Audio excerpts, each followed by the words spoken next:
بسم اللہ الرحمن الرحیم۔ حضرت تھانوی رحمۃ اللہ علیہ کا واعظ پڑھ کے سنایا جا رہا ہے۔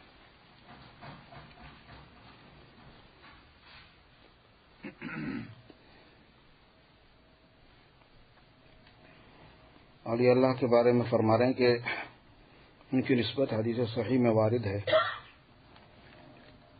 من عادی لی ولیا فقد آذنتہ بالحرب، یعنی جو کوئی میرے ولی کو کسی ولی کو ایذا پہنچائے تو اس کو خدا تعالیٰ کی طرف سے اعلان جنگ دیا جاتا ہے۔ اللہ اکبر، یہ وعید کتنی سخت ہے، خدائی الٹیمیٹم کا کون مقابلہ کر سکتا ہے؟ پھر اس وعید کا ظہور کبھی تو اس طرح ہوتا ہے کہ حق تعالیٰ خود اولیاء کو تصرف کی اجازت دیتے ہیں اور وہ اپنے تصرف سے اس شخص کو ضرر پہنچا دیتے ہیں، نقصان پہنچا دیتے ہیں۔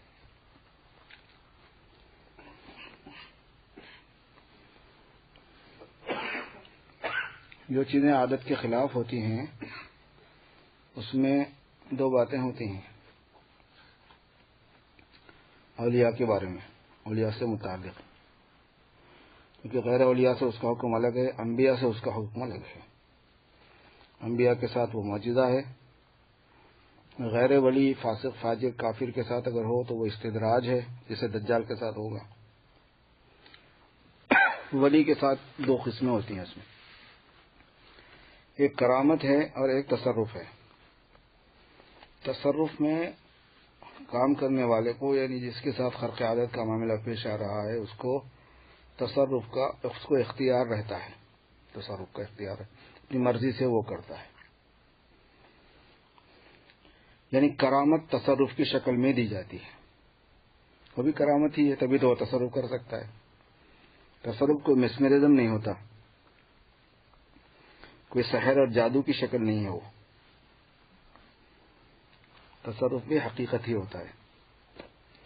تو کرامت کی ایک شکل تصرف میں ہوتی ہے، اور یہ فی الحیات و بعد الممات دونوں طرح ثابت ہے۔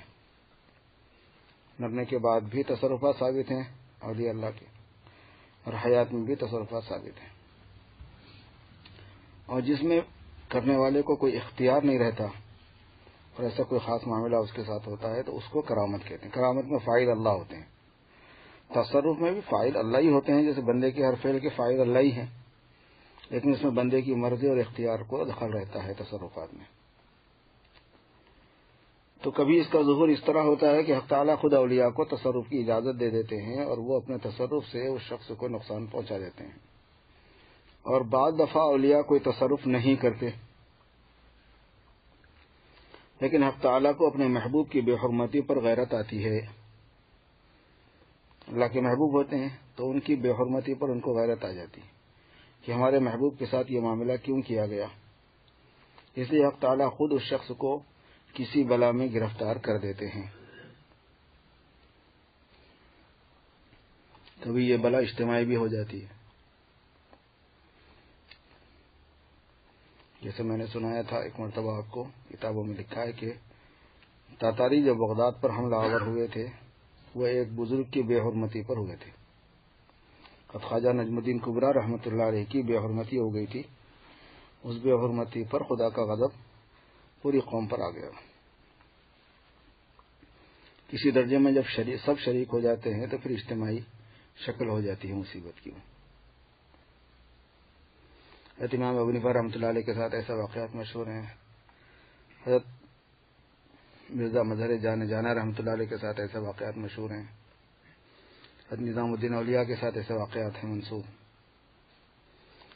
جن بزرگوں میں محبوبیت کی شان ہوتی ہے، خصوصیت سے ایسے بزرگوں کے ساتھ یہ ہوتا ہے کہ اللہ پاک خود انتظام کر دیتے ہیں۔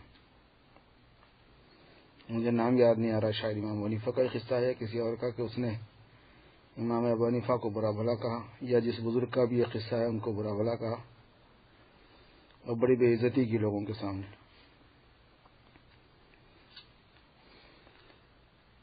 وہ آگے نکل گئے، ان کو فوراً اندازہ ہو گیا کہ وہ بندہ مصیبت میں گرفتار ہونے والا ہے، تو انہوں نے اپنے آدمی کو بھیجا اور کہا کہ جا کے میری طرف سے بدلہ لے لے،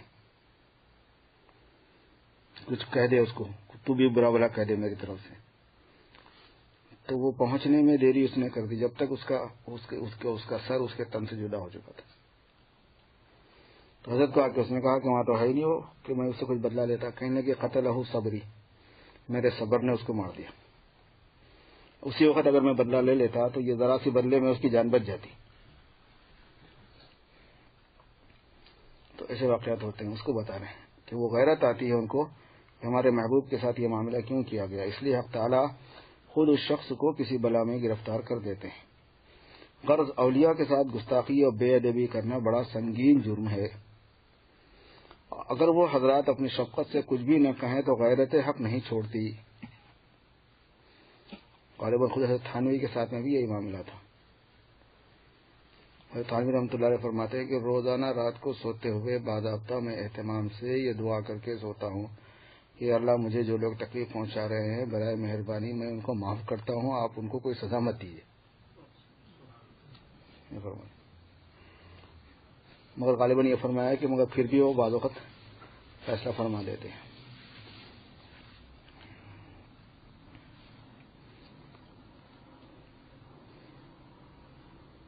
اس لیے اس سے بچنا چاہیے.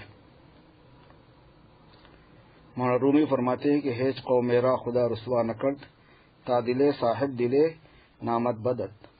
اللہ نے جب تک کسی قوم کو رسوا نہیں کیا ہے جب تک انہوں نے کسی دل والے کو تکلیف نہیں پہنچائی.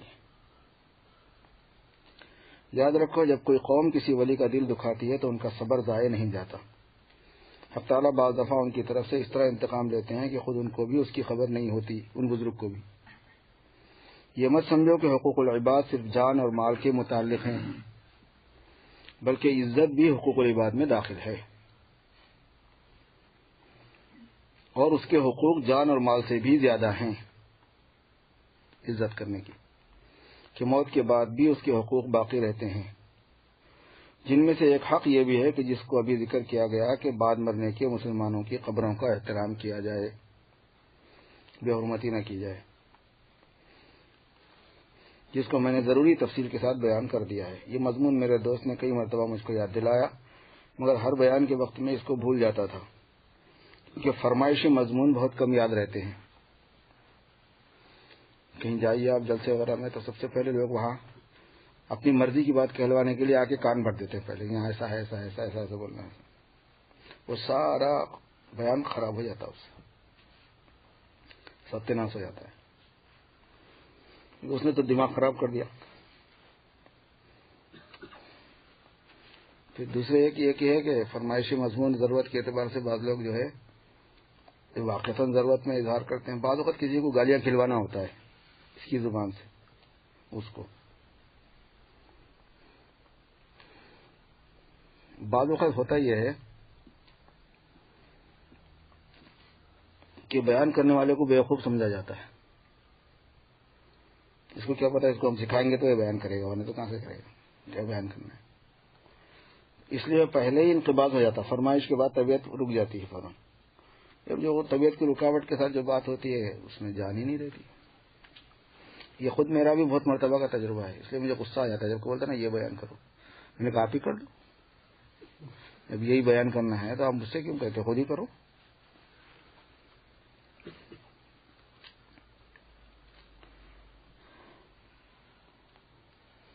میں نے یہ بھی سنا ہے کہ بعض مخلصین قبرستانوں کی حفاظت کے لیے خاص اہتمام کر رہے ہیں.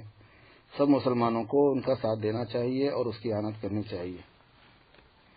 اس تقریر پر شاید کوئی یہ اشکال کرے کہ تم نے بیان کیا ہے کہ اولیاء اللہ کی بے حرمتی سے وبال آتا ہے، لیکن ہم تو اب تک قبرستان میں پیشاب وغیرہ بھی کرتے رہے، ہم کو تو کچھ نقصان نہیں ہوا، ہم ویسے ہی ہٹے کٹے صحیح سالم ہیں. میں کہتا ہوں کہ یہ اعتراض ویسا ہی ہے جیسا کہ کفار نے انبیاء سے کہا تھا کہ تم روز روز ہم کو عذاب سے ڈراتے ہو کہ اگر کفر کرو گے تو یوں وبال آئے گا، یوں بلائیں نازل ہوں گی، مگر ہم تو مدت سے کفر کر رہے ہیں اور اب بھی کفر میں مبتلا ہیں، ہم پر تو کچھ بھی عذاب نہ آیا. جو انجام کفار کے اس اعتراض کا ہوا تھا وہی انجام یہ حضرات سوچ لیں. میں ان سے پوچھتا ہوں کہ اگر اب تک کوئی وبال تم پر نہیں آیا تو کیا آئندہ کے لیے بھی تمہارے پاس وہی آئی ہے کہ تم کبھی وبال میں مبتلا نہ ہوں گے؟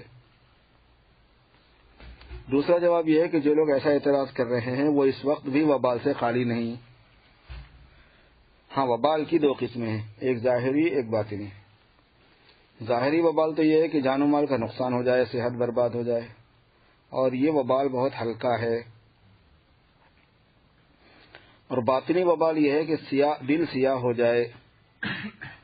یہ جو بدعتی وغیرہ حضرت تھانوی کی اور قاسم نانوتوی کی اور رشید احمد گنگوہی رحمۃ اللہ علیہ کی بے حرمتی کرتے ہیں نا، یہ باطنی وبال میں زیادہ مبتلا ہوتے ہیں.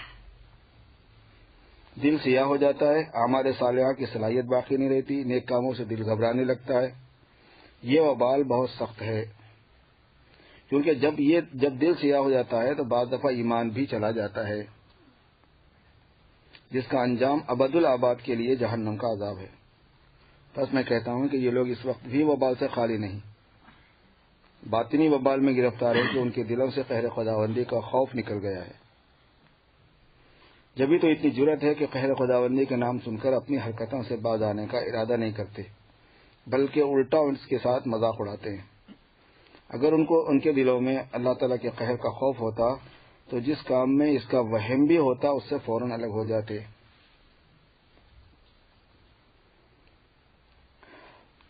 اس پر ایک فارسی کا شعر ہے، اس کا ترجمہ ہے، یعنی تم جو کہتے ہو کہ ہم پر گناہوں کا وبال نہیں آیا، مولانا فرماتے ہیں کہ تمہارے اندر قہر کی آگ تو جل رہی ہے، اگر تمہارے اندر آگ نہیں ہے تو دھواں کہاں سے آ رہا ہے. یعنی یہ جو کلمات جرأت اور بے باکی کے تمہاری زبان سے نکل رہے ہیں تو کیوں کر نکل رہے ہیں، جن سے دل کے سیاہ ہونے کا پتہ چل رہا ہے. اور یہ بہت بڑا قہر ہے جو ظاہری قہر سے بھی بڑا ہوا ہے. آگے اخلاق کا ذکر ہے. لیس البر ان تولوا وجوہکم قبل المشرق والمغرب والی جو آیت ہے اس پر بیان چل رہا ہے یہ. اور حضرت نے یہ فرمایا کہ اس آیت میں پورے دین کا بیان ہے، پورے دین کے تمام شعبوں کا بیان ہے، اس پر یہ چل رہا ہے. تو والصابرین فی البأساء والضراء وحین الباس اس کے بعد کا جملہ ہے. اور وہ لوگ صبر کرنے والے ہیں تنگ دستی میں اور بیماری میں اور قتل کے وقت.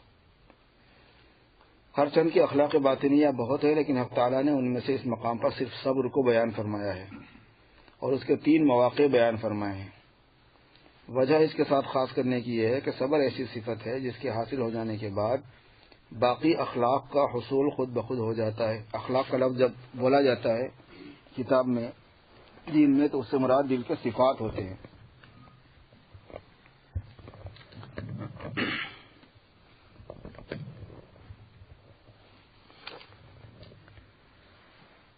صبر ایسی صفت ہے کہ جس کے حاصل ہو جانے کے بعد بقیہ اخلاق کا حصول خود بخود ہو جاتا ہے. کیونکہ صبر کے معنی صرف یہی نہیں ہے کہ عزیز و اقارب کے مرنے پر مستقل مزاج رہے، یہ بھی صبر کی ایک فرد ہے، یعنی ایک حصہ ہے. لیکن صبر کی حقیقت اس سے عام ہے. صبر کے معنی لغت میں حبس کے ہیں، یعنی روکنا، اور یہی معنی شریعت میں بھی ہے. صرف ایک قید زیادہ ہے، حبس النفس علی ما تکرہ، انسان کا اپنے نفس کو اس کی ناگوار بات پر روکنا. اور ناگواری کی قسمیں شرعاً 3 ہیں: صبر علی العمل، صبر عن العمل، صبر فی العمل. کام کرنے کے لیے صبر کرنا، کام کرنے سے رکنے میں صبر کرنا، اور کام کرنے کے دوران کام میں صبر کرنا.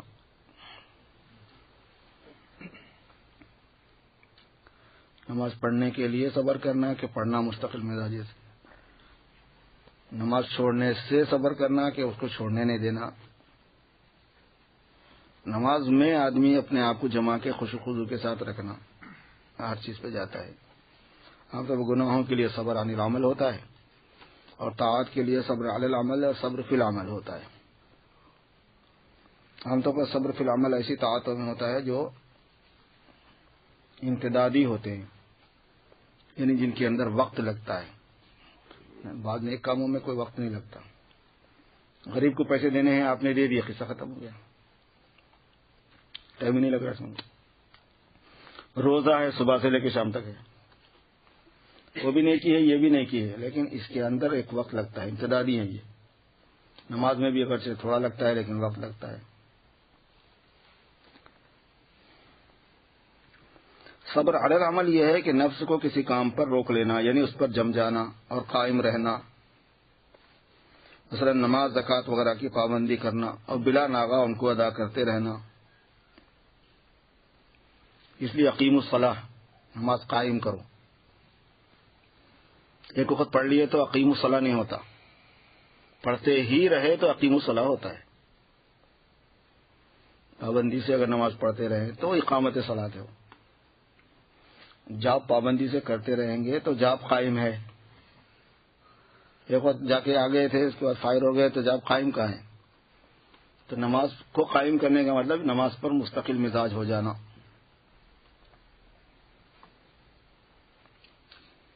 صبر فی العمل یہ ہے کہ عمل کے وقت نفس کو دوسری طرف متوجہ ہونے سے روکنا اور ہمتن متوجہ ہو کر کام کو بجا لانا. مثلا نماز پڑھنے کھڑے ہوئے یا ذکر میں مشغول ہے یا تلاوت میں مشغول ہے تو نفس کو یہ سمجھا دیا کہ بچہ جی اتنی دیر تک تم سوائے نماز یا ذکر کی اور کوئی کام نہیں کر سکتے. 5 منٹ 7 منٹ 10 منٹ جو بھی ہے، پھر دوسرے کاموں کی طرف توجہ کرنا فضول ہے. اتنی دیر تک تجھ کو نماز یا ذکر ہی کی طرف متوجہ رہنا چاہیے. جب یہ ملکہ راسخ ہو جاتا ہے، جب یہ ملکہ یعنی یہ کمال راسخ ہو جاتا ہے تو سب اعمال ٹھیک ٹھیک ادا ہوتے ہیں. بعض لوگوں کو فرائض شرعیہ کی پابندی تو نصیب ہے، اس لیے یہ کہہ سکتے ہیں کہ ان کو صبر علی العمل کا درجہ حاصل ہے، لیکن اعمال کو بجا لاتے وقت وہ ان کے آداب اور حقوق کی رعایت نہیں کرتے، گڑبڑ کر دیتے ہیں، جس کی وجہ سے ان کو صبر فی العمل حاصل نہیں.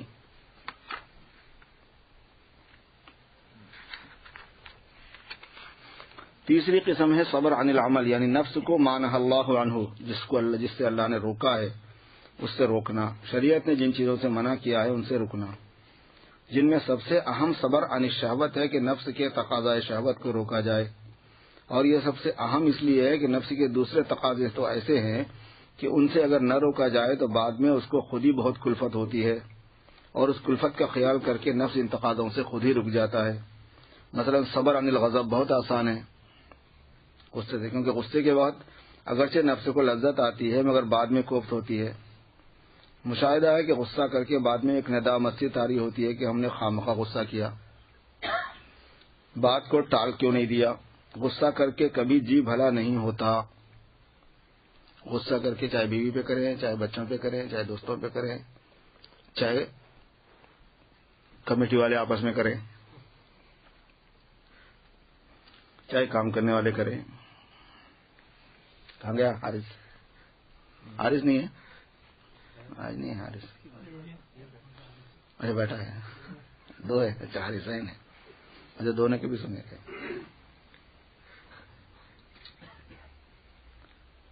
ایک صاحب اور ہیں، ان کو میں بولنا نہیں چاہ رہا. مشاہدہ ہے کہ غصہ کر کے بعد میں ایک ندامت سی طاری ہوتی ہے کہ ہم نے خامخواہ غصہ کیا، بات کو ٹال نہ دیا. غصہ کر کے کبھی جی بھلا نہیں ہوتا. بعض دفعہ کسی پر غصہ کرنے سے اس کو دشمنی ہو جاتی ہے، پھر وہ اظہار رسانی کے درپے ہو جاتا ہے، مخالفت پکڑ لیتا ہے. ان مضرتوں پر نظر کر کے غصے کو انسان خود ہی دبانے لگتا ہے. آہستہ آہستہ جب تجربہ ہوتا ہے تو آدمی جھیلنے کا عادی ہو جاتا ہے. لیکن صبر عن الشہوت بہت مشکل ہے، کیونکہ شہوت رانی میں قضائے شہوت کے بعد لذت آتی ہے اور بعد میں اس کی لذت رہتی ہے. قضائے شہوت کے بعد کچھ کوفت نہیں ہوتی. اگر کسی کو روحانی کوفت ہوتی ہو تو ممکن ہے، لیکن ایسے بہت کم ہے. ایک شہوت بالامارد ہے، لڑکوں کے ساتھ بجائے لڑکیوں کی. شہوت بالنساء سے بھی اشد ہے. آج کل اس میں بہت ابتلا عام ہو رہا ہے. اس کی وجوہات میں سے ایک یہ ہے کہ اول تو عورتوں میں قدرتی حیا کا مادہ زیادہ ہوتا ہے، اس لیے ان سے اظہار شہوت کی جرأت ذرا دقت سے ہوتی ہے. دوسرے، عورتوں کی حفاظت بہت کی جاتی ہے.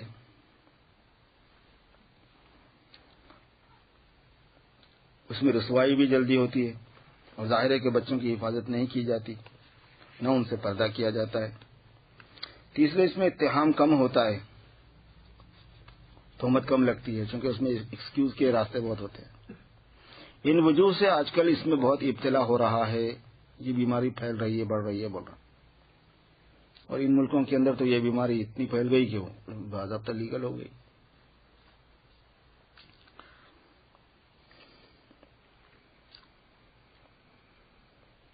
یہ ناپاک فعل سب سے پہلے قوم لوط میں رائج ہو گیا.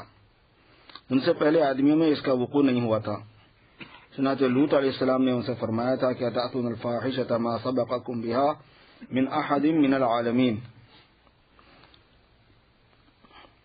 اگرچہ بعض حیوانات میں بعض کی نسبت کہا جاتا ہے کہ ان میں پہلے سے اس کا وقوع تھا. حق تعالیٰ نے قوم لوط پر جو سنگین عذاب نازل کیا ہے وہ سب کو معلوم ہے کہ اس کی نظیر نہیں ملتی. پچھلی قوموں میں جتنے لوگوں پر عذاب آئے ہیں سب سے سخت عذاب قوم لوط پر آیا ہے جو اس میں مبتلا تھے، کیونکہ ان کو 3 عذاب آئے ایک ساتھ. پہلے ان پر صاعقہ ہوا، ان کو ڈانٹ پلائی گئی، اس کے بعد ان پر پتھر برسائے گئے، اس کے بعد ان کی بستی کو الٹا گیا. وہ صاعقہ بھی ایسا صاعقہ نہیں تھا کہ صرف ڈانٹ پلائی، صاعقہ ایسا صاعقہ تھا کہ اس سے ان کے جگر پھٹ گئے تھے. اتنی زور سے آواز فرشتے کی ان کو دی گئی، ڈانٹا فرشتے نے ان کو کہ ان کے جگر پھٹ گئے تھے، لیور پھٹ گئے تھے. اور پھر یہ کہ پتھر برسے، اور ایسا پتھر برسے کہ پتھر آدمی کے نام کے ساتھ تھا. مسومۃ عند ربک للمسرفین، تمہارے پروردگار کے پاس نشان لگایا ہوا تھا مسرفین کے لیے کہ کون سا پتھر کس پہ جا کے لگنے والا ہے. فأخرجنا من كان فيها من المؤمنين فما وجدنا فيها غير بيت من المسلمين. مسلمان کے علاوہ پھر ہم نے کسی کو نہیں چھوڑا. پھر اتنے پہ اللہ تعالیٰ خاموش نہیں ہوئے، پھر وہ بستی کو پلٹ کے الٹا کر دیا. اسی سے معلوم ہو سکتا ہے کہ یہ فعل کیسا سنگین ہے، کیونکہ کفر تو تمام کفار میں مشترک تھا، لیکن انواع عذاب کا مختلف ہونا بظاہر خصوصیت افعال ہی کی وجہ سے ہے. اور سیر سے معلوم ہوتا ہے کہ یہ فعل بد قوم لوط نے بھی خود نہیں ایجاد کیا بلکہ شیطان نے ان کو سکھایا. یہ فعل ایسا خبیث ہے کہ انسان کا نفس باوجود امارہ بالسوء ہونے کے اس کی طرف اب خود منتقل نہیں ہوا، بلکہ شیطان خبیث نے اس کی طرف قوم لوط کو متوجہ کیا. کیونکہ اصل یہ نیچر کے خلاف ہے، فطرت کے خلاف ہے. نفس مزے لیتا ہے لیکن عام طور پر فطری لذت کی طرف مائل ہوتا ہے. نیچرل جو لذت ہے اس کی طرف مائل ہوتا ہے. یہ تو ان نیچرل ہے، تو شیطان نے سکھایا.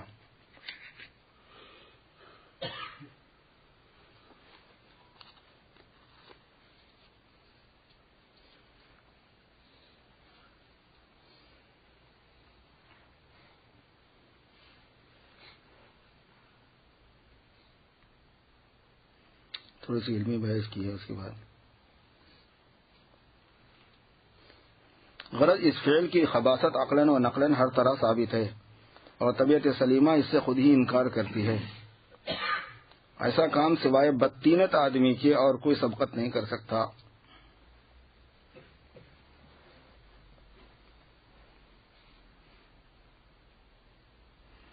بعض لوگ ایسے بھی ہیں کہ جو شہوت بالرجال سے پاک و صاف ہیں، مگر ان میں بھی نظر کے مرض میں اکثر مبتلا ہیں. حالانکہ حدیث سے معلوم ہو چکا ہے کہ زنا آنکھ سے بھی ہوتا ہے، پس امردوں کو نظر شہوت سے دیکھنا بھی حرام ہے. اس میں بہت کم لوگ احتیاط کرتے ہیں. حالانکہ نظر مقدمہ فعل کا، مقدمۃ الحرام حرام قاعدہ فقہیہ ہے، یعنی حرام کے مقدمات اسباب بھی حرام ہوتے ہیں، اس لیے نگاہ کی حفاظت بھی ضروری ہے. بعض اکابر کا قول ہے کہ جس شخص کو حق تعالیٰ اپنے دربار سے نکالنا چاہتے ہیں اس کو امردوں کی محبت میں مبتلا کر دیتے ہیں. محبت اگرچہ فعل اختیاری نہیں مگر اس کی اسباب اختیاری ہیں، یعنی ان کو دیکھنا، ان سے ملنا وغیرہ. بس مطلب یہ ہوا کہ جس کو حق تعالیٰ اپنے دربار سے مطرود کرنا چاہتے ہیں اسی کو نظر الامرد اور اختلاط الامرد میں مبتلا کر دیتے ہیں. اور یہ افعال، یہ کام اختیاری ہیں جو مقتضی ہوتے ہیں محبت وغیرہ کے، جس کا انجام طرد عن الحق ہے. اعاذنا اللہ تعالی من.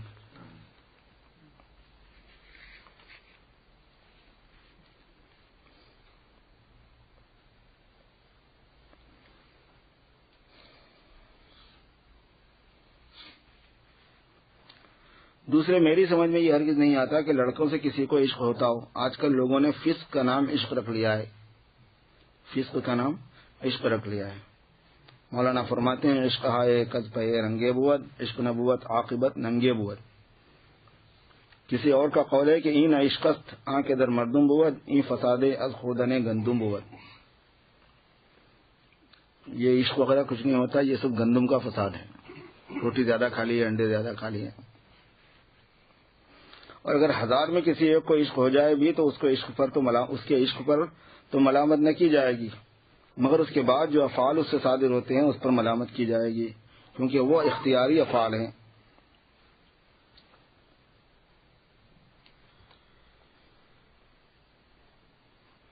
التکشف میں جو علاج میں نے اس کا لکھا ہے، حضرت ثانی کی کتاب ہے.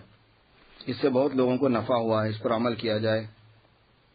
اس باب میں سالکین کو خصوصاً اور تمام مسلمانوں کو عموماً سخت احتیاط کرنا چاہیے. ہمارے یہاں ایک ذاکر ہیں، ایک مرتبہ ان کو ذکر کے وقت ایسا معلوم ہوا کہ گویا یہ آیت ان کے قلب پر وارد ہوئی. انا منزلون علی هذه القرية رجزا من السماء بما كانوا يفسقون. یہ من جانب اللہ الہام تھا جو کسی حاطف وغیرہ کے ذریعے سے ان پر القاء ہوا. اس کا مطلب بے ساختہ ان کے دل میں یہ آیا کہ اس بستی پر جس میں میں مقیم ہوں عذاب خداوندی نازل ہونے والا ہے، اور وہ عذاب بصورت تعاون ہوگا، کیونکہ بعض احادیث میں تعاون کو رجز سے تعبیر کیا گیا ہے. اور چونکہ یہ آیت قوم لوط کی شان میں ہے، اس لیے ان کی سمجھ میں یہ آیا کہ اس عذاب کا سبب عمل قوم لوط ہے جو اس بستی میں بکثرت رائج تھا. اس کے بعد ایک جمعہ میں انہوں نے یہ واقعہ بیان کر دیا کہ مجھ کو یہ بتلایا گیا ہے کہ اس بستی پر عمل قوم لوط کی کثرت کی وجہ سے عذاب نازل ہوگا جو بصورت تعاون ہوگا. اس لیے لوگوں کو اس عمل سے رکنا چاہیے اور حق تعالیٰ کی جناب میں توبہ و استغفار کرنا چاہیے. مگر اس عمل خبیث سے دل کچھ ایسے سیاہ ہو جاتے ہیں کہ ان میں تاثیر کا مادہ نہیں رہتا. اس لیے لوگوں نے ان کا مذاق اڑایا کہ سبحان اللہ، ان پر تو وحی آنے لگی، بجائے تاثیر اور توبہ کے الٹا تمسخر کرنے لگے. آخر تھوڑے ہی دنوں کے بعد وہاں اس زور کا تعاون آیا کہ گھر کے گھر تباہ ہو گئے. بس خوب سمجھ لیجیے کہ اس منحوس عمل سے باطنی عذاب بھی نازل ہوتا ہے کہ دل مسخ ہو جاتے ہیں، اور ظاہری بلائیں بھی نازل ہوتی ہیں کہ خدا سب مسلمانوں کو اس سے نجات مرحمت فرمائے. پس شہوت سے صبر کرنا صبر عن الغضب سے بھی دشوار ہے. بتانا یہ تھا کہ صبر شہوت سے ہوتا ہے، غصے سے ہوتا ہے. یہی وجہ ہے کہ اس مرض میں عام ابتلا ہے، لیکن یہ دشواری اس وقت تک ہے جب تک آپ اس سے بچنے کا ارادہ نہ کریں، اور جس دن آپ اس سے بچنے کا اہتمام کریں گے اسی دن سے آسانی شروع ہو جائے گی. کیونکہ یہ مشکل آپ کے لحاظ سے ہے، اللہ تعالیٰ کے لحاظ سے تو مشکل نہیں. آپ ارادہ کر کے دیکھیں، وہ اس مشکل کو بہت جلد آسان کر دیں گے. ہمارے زمانے میں حضرت مولانا کیا نام حکیم اختر صاحب رحمۃ اللہ علیہ، اس معاملے یہ ان کا خاص موضوع تھا اور بہت اچھے بیانات ہیں. ان کے کتابیں بھی اس موضوع پر بہت اچھی ہیں اور ان کے بیانات اپلوڈ بھی ہیں اس موضوع کے اوپر. اس کو سننا بھی چاہیے اور اس کا مطالعہ بھی کرنا چاہیے کہ اس سے اس کے علاج میں مدد ملتی ہے بہت. کیونکہ ہم جس ملک میں رہتے ہیں اس ملک میں اس کے اثرات بہت زیادہ ہیں اور ابتلا اتنا زیادہ ہے کہ بچنا بھی مشکل ہے. تو اس لیے یہاں تھوڑا سا مجاہدہ دوسری جگہوں کے مقابلے میں کم، دوسری جگہ کم ہے، یہاں اس سے بھی زیادہ پیش آتا ہے. مجاہدہ تو چاہیے ہی چاہیے. لیکن ایک بات ہے، وہ یہ ہے کہ حکیم اختر صاحب رحمۃ اللہ علیہ نے ہی یہاں شکاگو میں ایک مرتبہ بیان دیا تھا ایئرپورٹ پہ. وہ یہاں آئے تھے، جا رہے تھے ادھر سے، تو شکاگو پہ بلکہ معلوم ہوا تھا تو ہم سب یہاں سے گئے تھے. وہاں بیٹھے ہم، حضرت نے فرمایا وہاں 2 گھنٹے باقی تھے، 2-3 گھنٹے اس کے بعد کو. تو انہوں نے کہا حضرت کچھ بات ہو جائے، تو انہوں نے بیان فرمایا تھا 45 منٹ ایئرپورٹ پہ. اس میں انہوں نے فرمایا تھا کہ اس ملک میں یہی چیز خاص ایسی ہے کہ جس سے بہت جلدی ولایت مل سکتی ہے. کیونکہ جس چیز کا مجاہدہ آپ کو جتنا زیادہ پیش آتا ہے اس میں درجات اتنا جلدی بڑھ جاتے ہیں آگے. یہ ایسی چیز ہے کہ قدم قدم پہ، تو قدم قدم پہ اگر نظر کی حفاظت کی جائے گی تو قدم قدم پہ درجے بڑھیں گے، قدم قدم پہ اللہ تعالیٰ کی مدد آئے گی، قدم قدم پر ایمان کی حفاظت کا سامان ہوگا.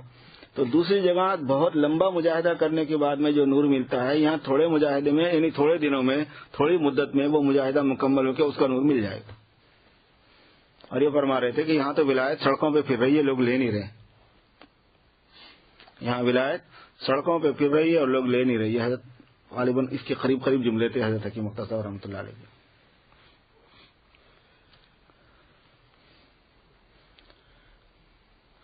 جس دن آپ اس سے بچنے کا اہتمام شروع کر دیں گے اسی دن سے آسانی شروع ہو جائے گی، کیونکہ یہ مشکل آپ کے لحاظ سے ہے، اللہ تعالیٰ کے لحاظ سے تو مشکل نہیں. آپ ارادہ کر کے دیکھیں، وہ اس مشکل کو بہت جلد آسان کر دیں گے. حضرت تھانوی حضرت مولانا مسیح اللہ خان صاحب رحمۃ اللہ علیہ سے جب ہم جلال آباد میں پڑھتے تھے تو غالباً بچہ جو ہے فرانس کا تھا، وہ فرانسیسی بھی پڑھتے تھے وہاں بہت، ساؤتھ افریقہ کے، فرانس کے، لندن کے بہت بچے تھے وہاں. 70 بچے تھے باہر کے اس وقت ہمارے پاس جب ہم پڑھتے تھے. چھوٹی سی بستی ہے، دیہات ہے، اتنا چھوٹا دیہات ہے کہ جب ہم گئے تھے تو وہاں پہ لائٹ نہیں تھی. ہمارے جانے کے 1 سال کے بعد آئی لائٹ وہاں پہ. تو وہاں پہ 70 بچے باہر کے پڑھتے تھے. آپ دین کا کام اخلاص سے شروع کر دیں تو کہاں کہاں اللہ تعالیٰ فائدہ پہنچائیں گے بول نہیں سکتے. ایک فرانسیسی نے غالباً یا انگلینڈ والے نے یہ سوال کیا تھا کہ حضرت ہم جہاں کام رہتے ہیں کام کرتے ہیں وہاں پر یہ ابتلا اتنا زیادہ ہے کہ لڑکیاں جو ہے نا آفس میں ساتھ کام کرتی ہیں، بعض اس میں ہماری باس ہوتی ہیں، بعض ہمارے ماتحت کام کرتی ہیں، کچھ نہیں تو فیلڈ ایک ہوتا ہے، جگہ ایک ہوتی ہے، ملنا ملانا رہتا ہے، بہت سی چیزیں پیش آتی ہیں، بات چیت پیش آتی ہے، کرنا کیا چاہیے. تو حضرت جلال آبادی رحمۃ اللہ علیہ نے فرمایا تھا کہ اپنے اختیار سے قصدن ان کو نہیں دیکھنا چاہیے، بلکہ اپنے ارادے اور قصد سے کسی تیسری چیز کو دیکھنا چاہیے کہ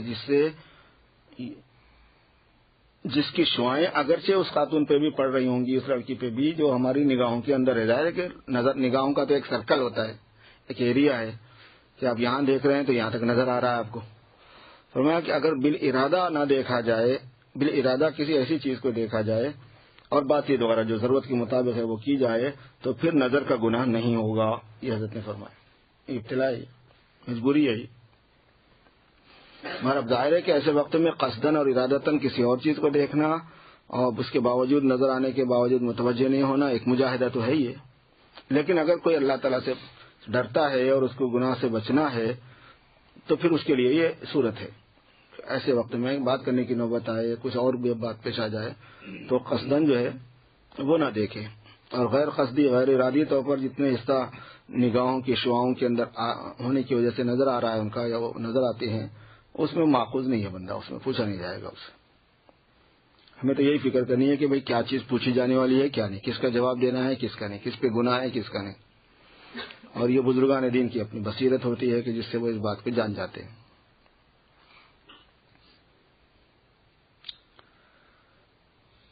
اللہ تعالیٰ کے لحاظ سے تو کچھ مشکل نہیں، آپ ارادہ کر کے دیکھیں وہ اس مشکل کو بہت جلد آسان کر دیں گے. مولانا فرماتے ہیں تو مگو مارا بدا شہبار نیست بر کریمہ کا رہا دشوار نیست. کریم پر کوئی بھی کام مشکل نہیں ہے. دوسرا مصرع اصل میں ایک جملہ مقدرہ کی دلیل ہے. تقدیر عبارت تو یوں ہے کہ تو مگو مارا بدا شہبار نیست زیراں کے وصول دردست تو نیست بلکہ دردست خدائے کریمست ابر کریمہ کا رہا دشوار نیست. یعنی تم یہ مت کہو کہ ہم خدا کے دربار میں نہیں پہنچ سکتے، کیونکہ وصول تمہارے قبضے میں تھوڑا ہی ہے جو دشواری اس کا معنی ہو، بلکہ خدا تعالیٰ کے قبضے میں ہے اور وہ کریم ہے، اپنی عنایت سے وہ خود تم کو پہنچا دیں گے. کیونکہ کریموں پر بڑے سے بڑا کام بھی دشوار نہیں، بس اس میں کچھ بھی دشواری نہیں کہ حق تعالیٰ ہم کو اپنے تک پہنچا دیں گے اگرچہ کہ ہم اس قابل نہ ہوں. اس لیے مایوسی کی کوئی وجہ نہیں. خلاصہ یہ ہے کہ تمہاری کوشش سے تو پہنچنا مشکل ہے، مگر کوشش کے بعد وہ امداد فرماتے ہیں. تم طلب اور ارادہ کرو، وہ خود تم کو پہنچا دیں گے اور تمام دشواریوں کو آسان کر دیں گے. اس پر شاید کسی کو اشکال ہو کہ صاحب ہماری تو طلب اور سعی بھی نہ تمام ہے. بس یہ مانا کہ سعی کے بعد اللہ تعالیٰ خود پہنچا دیتے ہیں، مگر پہلے سعی ہو، کوشش تو ہو، اور یہاں تو سعی بھی نہ تمام ہے. اس کے جواب میں مولانا فرماتے ہیں ہم بئیں دلہا نمایت خیشرا ہم بدوزد خرقہ درویش را. خرقہ درویش سے مراد سالک کی ناتمام کوشش ہے. یعنی وہ ایسے کریم ہیں کہ تمہاری ناتمام کوشش کو بھی خود ہی کامل کر دیتے ہیں اور تمہارے پھٹے ہوئے خرقے کو بھی خود ہی سی دیتے ہیں. اور سالکین کے دلوں میں جلوہ گری فرماتے ہیں، ورنہ ہمارے دل اس قابل کہاں تھے کہ حضرت حق ان میں تجلی فرمائے۔ لیکن تم جس حال میں بھی اپنے طلب اور ارادہ ظاہر کرو، اگرچہ ناتمام ہی طلب صحیح، پھر وہ اپنی رحمت سے طلب کو بھی کامل کر دیتے ہیں اور تمہارے دلوں کو بھی اپنی تجلی کے قابل بنا دیتے ہیں، پھر اس میں تجلی بھی فرماتے ہیں۔ تم کو آئینہ تلاش کرنے کی ضرورت نہیں ہے، وہ تم کو بلا کر آئینہ بھی خود ہی ادا کر دیتے ہیں کہ لو اس کے اندر ہمارے جمال کا مشاہدہ کرو۔ سبحان اللہ، کیا رحمت ہے۔ بس اب تو کوئی اشکال نہیں رہا، اب آپ کو کوشش اور طلب سے کون سی چیز مانع ہے۔ آپ اس کا بھی خیال نہ کیجیے کہ آپ کی طلب کامل ہے یا ناقص، تم طلب میں لگو، سب کامل ہو جائے گی۔ حدیث قدسی میں ہے، من تقرب الی شبرا تقربت الیہ ذراعا، جو شخص میری طرف ایک بالش چل کر آتا ہے میں اس کی طرف ایک ہاتھ جاتا ہوں، جو میری طرف ایک ہاتھ چلتا ہے میں اس کی طرف کھلے ہوئے 2 ہاتھ آتا ہوں، اور جو میری طرف آہستہ چل کر آتا ہے میں اس کی طرف دوڑ کر جاتا ہوں۔ اس حدیث میں بالش اور گز وغیرہ اور دوڑ کر آنا سمجھانے کے لیے ایک مثال ہے۔ مقصود یہ ہے کہ جو میری طرف ذرا بھی توجہ کرتا ہے میں اس کی طرف اس کے دگنا اور 3 گنا توجہ کرتا ہوں۔ واقعی سچ ہے، اگر حق تعالیٰ اتنی توجہ اور رحمت نہ فرمائے تو انسان کی کیا مجال تھی جو ان تک پہنچ سکے۔ آخر انسان کو خدا سے نسبت ہی کیا ہے، وہ وراء الورا ثم وراء الورا ہیں، ان کا وہم و گمان بھی وہاں تک نہیں پہنچ سکتا، اس کا وہم و گمان بھی وہاں تک نہیں پہنچ سکتا۔ تو جو ذات اس قدر بالا تر ہو، اس کی معرفت اور محبت اور مشاہدہ انسان خود کیوں کر سکتا ہے؟ بس یہ انہی کی عنایت ہے جو کچھ حصہ معرفت وغیرہ کا انسان کو عطا ہو جاتا ہے، ورنہ واقعی وہ مسافت تو ایسی ہے، نہ گردد قطع ہرگز جادہ عشق از دویدنہا کہ می بالت بخود این راہ چوں تاکز بریدنہا، غیر متناہی مسافت ہے جس کا قطع کرنا انسان کی طاقت سے باہر ہے۔ لیکن وہ کیوں کر قطع ہوتی ہے؟ سنیے، خود بخود آشہ ابرار ببر می آید، نہ بزور نہ حبزاری نہ بزر می آید۔ یعنی صورت وصول کی یہ ہوتی ہے کہ ابتدا میں تو سالک میں اور محبوب حقیقی میں غیر متناہی مسافت ہوتی ہے، ان لمیٹڈ، جس کو سالک طے نہیں کر سکتا، مگر جب یہ چلنا شروع کرتا ہے تو حق تعالیٰ اس کے ذوف پر رحم فرماتے ہیں کہ اتنی لمبی مسافت اس سے طے نہیں ہوگی۔ اب وہ خود بھی چلنا شروع کرتے ہیں اور ان کو اس مسافت کا طے کرنا کچھ بھی مشکل نہیں، تو وہ خود اس کے نزدیک آ جاتے ہیں، اس طرح وصول ہو جاتا ہے۔ بس حقیقت میں بندہ واصل نہیں ہوتا بلکہ حق تعالیٰ اس کے پاس پہنچتے ہیں۔ کیا ٹھکانہ ہے رحمت کا، پھر بھی بندے کو واصل کا خطاب دیا جاتا ہے کہ یہ پہنچا، حالانکہ پہنچے تو وہ۔ اس کی مثال میں نے ایک تجویز کی ہے کہ جس سے وصول عید کی حقیقت واضح ہو جاتی ہے، وہ یہ کہ مثلا آپ کا ایک شیرخوار بچہ ہو جو آپ سے دور کھڑا ہو، آپ اس سے کہتے ہیں کہ دوڑ کر چلے آؤ، حالانکہ آپ یہ بھی جانتے ہیں کہ اتنی مسافت یہ طے نہیں کر سکتا، لیکن پھر بھی اس کو بلاتے ہیں۔ اب بچہ ہمت کر کے 1-2 قدم چلتا ہے اور گر پڑتا ہے اور رونے لگتا ہے، اس وقت باپ کو خود جوش آئے گا، وہ دوڑ کر خود آئے گا اور اس کو گود میں اٹھا لے گا۔ تو دیکھیے یہ مسافت بعیدہ جو ملاقات سے مانع تھی کیوں کرتے ہوئی، اس طرح طے ہوئی کہ بچہ تو 2 قدم چل کر گر پڑا اور رونے لگا، پھر باپ خود اس کے پاس آ گیا اور اس کو گلے لگا لیا۔ یہی صورت سلوک باطن کی ہے کہ اول تم اپنے ناتمام طلب اور صحیح ظاہر کرتے ہو، تمہاری وہ صحیح ہرگز وصول کے لیے کافی نہیں، مگر جب تم 2 قدم چل کر گر پڑتے ہو اس وقت حق تعالیٰ کی رحمت کو جوش آتا ہے، وہ خود آ کر تم کو گلے سے لگا لیتے ہیں۔ مگر ہاں اس کی ضرورت بے شک ہے کہ تم بچے کی طرح 1-2 قدم چل کر رونا تو شروع کرو۔ مولانا فرماتے ہیں، ہر کجا پستیست آب آجا رود، ہر کجا مشکل جواب آنجا رود، ہر کجا دردے دوا آنجا رود، ہر کجا رنجے شفا آنجا رود، گر نہ گریت طفل کہ جوشت لبن، گر نہ گریت ابر کہ خندت چمن۔ جہاں پستی ہوتی ہے گڑھا ہوتا ہے وہیں پانی آ کے جمع ہوتا ہے، جہاں مشکل ہوتی ہے سوال ہوتا ہے وہیں جواب ہوتا ہے، وہیں جواب اسی کا دیا جاتا ہے، جہاں درد ہوتا ہے وہاں دوا وہیں لگائی جاتی ہے، جہاں رنج ہوتا ہے شفا اسی جگہ دی جاتی ہے۔ اگر بچہ نہ روئے تو دودھ جو ہے ماں کی چھاتی میں کہاں سے آئے گا، اور اگر ابر نہ روئے تو چمن کیسا ہنسے گا؟ ابر روتا ہے تو چمن ہنستا ہے۔ اور رونے اور گر پڑنے سے میری مراد یہ نہیں کہ چلانا چیخنا شروع کرو، بلکہ سالک کا رونا اور گریا یہ ہے کہ اپنی عاجزی اور ناتوانی کا مشاہدہ کرے کہ مجھ سے نہیں ہو سکتا، میں کمزور ہوں. حق تعالیٰ کے سامنے الحاح و التجا کرے، دعا کرے اللہ تعالیٰ سے. تواضع اور خاکساری پیدا کرے. تکبر اور فرعونیت کو دماغ سے نکالے. اس کے بعد وصول میں دیر نہیں لگتی. تم خاکساری اختیار کر کے تو دیکھو. تکبر اور فرعونیت کو دماغ سے نکالنا اور تواضع اور خاکساری پیدا کرنا، اس کی بہت سی شکلوں میں سے ایک شکل یہ بھی ہوتی ہے کہ جو کام نیک کرنے کی توفیق ہو جاتی ہے اس کی وجہ سے خوش فہمی میں نہیں آنا. 2-4 دن پابندی ہوگی ذکر کی، اب تو میرے کو ذکر میں پابندی ہونے لگی، اب میں کچھ ہو رہا ہوں، وہ ہو گیا کام. پھر میں فوراً برک پڑ جاتا ہے اسی پہ، اپنی نظر اپنے کو ہی لگ جاتی ہے. مولانا فرماتے ہیں سالہا تو سنگ بودی دل خراش، آزمورا ایک زمانے خاک باش.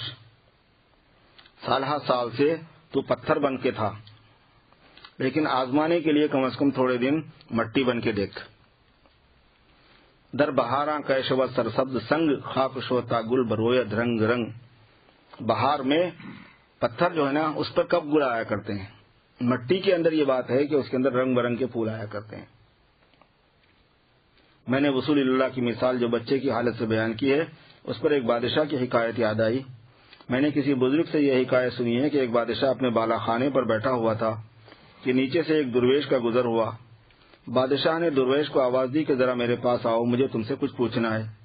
اس نے کہا میں تمہارے پاس کیوں کر آؤں، تم بالا خانے پر ہو، اوپر کی منزل پر، میں زمین پر، اور محل کا دروازہ دور ہے کیونکہ شاہی محلات کا بڑا دروازہ وہاں سے دور تھا، اور جس بالا خانے پر بادشاہ تھا وہاں بہت سے دروازے اور درجے طے کر کے پہنچنا ہوتا تھا.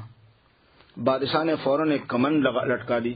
اس زمانے میں جو لفٹ کا سسٹم تھا، اس کو پکڑ لو. درویش نے اس کو پکڑ لیا، بادشاہ نے اوپر بلا لیا. جب اوپر پہنچ گیا تو بادشاہ نے ان سے سوال کیا کہ تم خدا تک کیوں کر پہنچے؟ انہوں نے برجستہ جواب دیا کہ جیسے تم تک پہنچا. خدا تک پہنچنا تو بہت مشکل تھا، مگر میں نے خدائی کمن کو مضبوط پکڑ لیا. انہوں نے خود ہی کھینچ لیا. سبحان اللہ، خوب ہی جواب دیا. اے صاحبو، تم بھی خدا کی کمن کو مضبوط پکڑ لیتے تو اسی طرح تم بھی ان کی جذب سے واصل ہو جاتے. مگر افسوس ہے کہ لوگ تو کمند الہی کو قطع کر رہے ہیں، کاٹ رہے ہیں. خدا کی کمن یہ ہے کہ انبیاء مبعوث ہوئے جنہوں نے مخلوق کو خدا تک پہنچا دیا. انبیاء کے بعد علماء حقانی اور اولیاء امت پیدا ہوئے جو ہر وقت مسلمانوں کو احکام الہی اور اس تک پہنچنے کا راستہ بتلاتے ہیں. ترغیب اور ترہیب ہو رہی ہے. محبت الہی اور معرفت کے فضائل اور اصلاح نفس کا طریقہ بیان ہو رہا ہے، مگر پھر بھی لوگوں کے کانوں پر جو نہیں رینگتی. وہ اسی طرح غفلت میں پڑے ہوئے ہیں. پھر اسی پر اکتفا نہیں بلکہ جو ان کو خدا تک پہنچانا چاہے اس پر لعن طعن ملامت چاروں طرف سے ہوتی ہے، محض اس لیے کہ وہ ان کو ان کاموں سے منع کرتا ہے جو وصول اللہ سے رکاوٹ کا سبب ہے. پھر یہی کمند الہی کو قطع کرنا ہے، بس یہی کمند الہی کو کاٹنا اور قطع کرنا ہے. جب تم خود نہ پہنچنا چاہو تو خدا کو کیا غرض پڑی ہے کہ خوشامد کر کے تم کو پہنچائیں. انلزمکموہا وانتم لہا کارہون. کیا ہم تم کو چپکا دیں گے ہدایت جبکہ تم اس کو پسند نہیں کر رہے؟ یہ آیت ہے قرآن پاک کی. نماز کتنے بجے ہوئی؟ 9:30. پون گھنٹہ ہے. وہ ذکر پورے پون گھنٹے کا ہے تقریباً. نہیں ٹائم نہیں ہے. کلام غلام پڑھنے کا وقت نہیں رہا. حافظ جعفر آئے ہیں، پڑھائیں گے ایک نظم. حافظ جعفر صاحب آپ سے درخواست ہے کہ اگر مجلس میں آئیں تو ایک نظم کلام غلام میں سے پڑھ دیا کریں شروع میں. ہے کتاب ہمارے پاس ہے، چاہے آپ کے پاس ہو تو لے لو. تو اگر موقع ہوا تو کبھی حضرت کے کلام جو والد صاحب رحمۃ اللہ علیہ کا کلام ہے اس کی شرح بھی کر دیں گے، مطلب جو تھوڑی بہت تفہیم تشریح ہو سکتی ہے. نہیں تو کم از کم ہماری اللہ کے کلام سے جو نور ہوتا ہے وہ تو ملے گا. بہت سی چیزیں خود بخود بھی سمجھ میں آ جاتی ہیں. چلو حضرت خواجہ صاحب رحمۃ اللہ علیہ نے اپنی 12 تسبیحات کے سلسلے میں ان کے ساتھ کچھ اشعار کا جوڑ لگایا ہے تاکہ دل لگے، جو اس سے پہلے بھی کیا گیا تھا، پڑھا گیا تھا. آج بھی اس کا ریکارڈ لگایا جا رہا ہے. تو جیسے جہاں اس میں ذکر کے الفاظ آئیں گے تو آپ ان ذکر کو آپ دہراتے رہیے، اور اس کے ساتھ ساتھ جو اشعار حضرت کی طرف سے حضرت پڑھ رہے ہیں ان اشعار کے معنی اور مضامین پر بھی غور فرمائیے.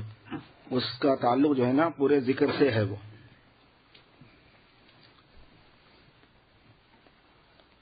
نفی و اس بات کے وقت میں آپ کو نفی و اس بات کے مضمون والے اشعار ملیں گے. لا الہ الا اللہ جو پورا ہوتا ہے، الا اللہ کے وقت میں آپ کو الا اللہ والے مضامین ملیں گے جس میں اس بات محض ہے، یعنی صرف اللہ. صرف اللہ، الا اللہ کے معنی صرف اللہ ہی ہے نا. تو صرف اللہ کا جو مضمون ہے وہ آپ کو اشعار سے ملتا ہوا ملے گا. اللہ کے وقت میں ذکر صفاتی کہلاتا ہے.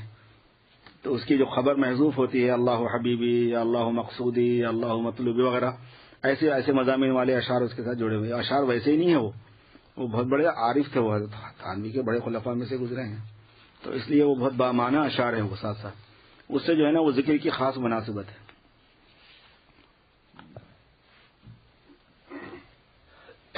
اور یہ روزانہ سنتے بھی رہیں آپ. تو آپ روزانہ نہیں تو کبھی کبھی بھی، اگر روزانہ خود پابندی سے نہیں کیا جا رہا ہے تو سن لیں پابندی سے، تو خود بھی کرنا ہو جائے گا. اور اگر خود کرتے ہیں تو یہ وہ ملا کے کرنے میں دیر ہوتی ہے تھوڑی سی، تو اگر اتنا وقت نہ ملے تو کبھی کبھی یہ اشعار لگا لیے اور سنتے ہوئے ذکر کر لیا، تو اس سے ذوق و شوق میں کافی اضافہ ہوتا ہے.